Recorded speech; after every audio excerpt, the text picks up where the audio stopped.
ሰገራው ደረቅ ወይም ጠንካራ ሆኖ ያውቃል? በሳምንት ውስጥ እስከ 3 ጊዜ በታች ብቻ ነው ሰገራ የሚወጡት? ቁርጠት፣ የሆድ መነፋት ወይም ከተጸዳዱ በኋላ ሙሉ በሙሉ ሰገራ እንዳልወጣ ይሰማዎታል?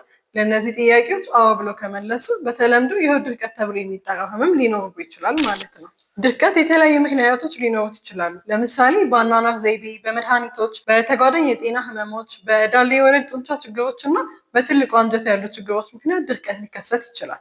አንዳንድ ጊዜ ደግሞ የድርቀት መንስኤ ላይታወቅ ይችላል። ብዙ ሰዎች ሰገራ በየቀኑ ከወጣ ብቻ ነው ኖርማል ነው ብሎ የሚያስቡት። ነገር ግን በሳምንት ቢያንስ 3 ጊዜ መጸዳዳት ልማድ ካለዎት እና ሆዶ ላይ ምንም አይነት የሚረብሽ ስሜት ከሌሎት ምንም ያሳስቦት ነገር የለም።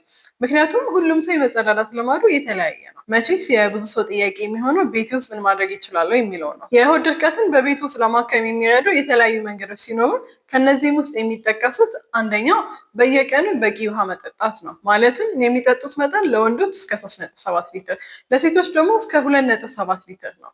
ሁለተኛው ደግሞ የተጠበሱ ምግቦችን እና እንደ ነጭ ዳቦ፣ ፓስታ እና ድንች ያሉ ካርቦሃይድሬቶችን ከምግቦች ማስወገድ ነው።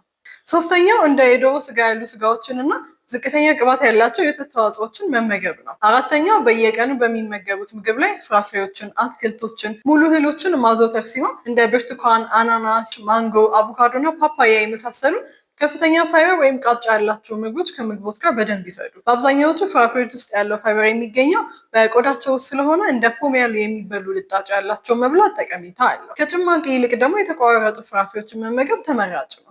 አምስተኛ የሆድ ድርቀት የሚያመጡበትን ምግቦች መለየትና ማቆም ነው። ስድስተኛ መራመድም ቢሆን በጣም ጥቅም ስላለው በየጊዜው የሚችሉትን ያህል የአካል ብቃት እንቅስቃሴ ያድርጉ። ሰባተኛ በሚጸዳዱበት ወቅት በመጸዳጃ ቤት ላይ ያሉትን አቀማመጥ ያስተካክሉ።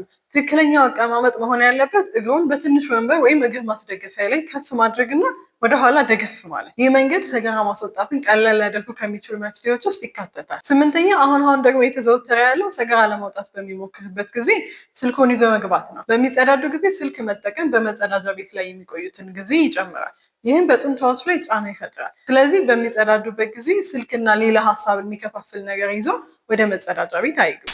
ዘጠነኛ ወደ መጸዳጃ ቤት የሚሄድ ፍላጎት ካለ ቆይ በማለት አይቆዩ።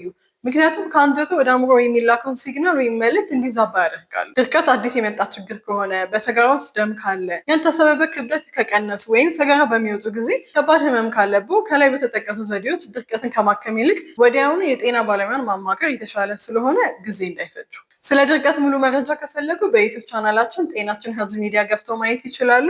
ሌላ ማንኛውም ጥያቄዎች ካሉት በስልካችን መደወል ወይም የጽሁፍ መልእክት መላክ እንዲሁም ኮመንት ሴክሽን ላይ ማስቀመጥ ይችላሉ። እናመሰግናለን።